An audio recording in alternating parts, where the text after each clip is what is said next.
আচ্ছা, তোমাদের সাথেও কি এরকমটা হয়েছে কখনো? তোমার সবথেকে প্রিয় বন্ধু, মানে যার সাথে তোমার কোনোদিন কোনো ঝগড়া হয়নি, ঝামেলা হয়নি, হঠাৎ করেই সে তোমাকে ইগনোর করছে, তার রিজনটা কি তুমি জানো না?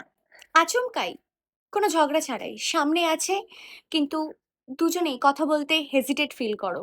স্টোরি তো দেখেই দুজন দুজনের, বাট ওই সোয়াইপ আপ করে যে টেক্সটটা, সেটা আসে না। আসলে মানুষজন এটা কখনো কখনো বোঝে না, মানুষের যখন খুব প্রবলেম হয় মানুষ যায় কার কাছে? বন্ধুর কাছে।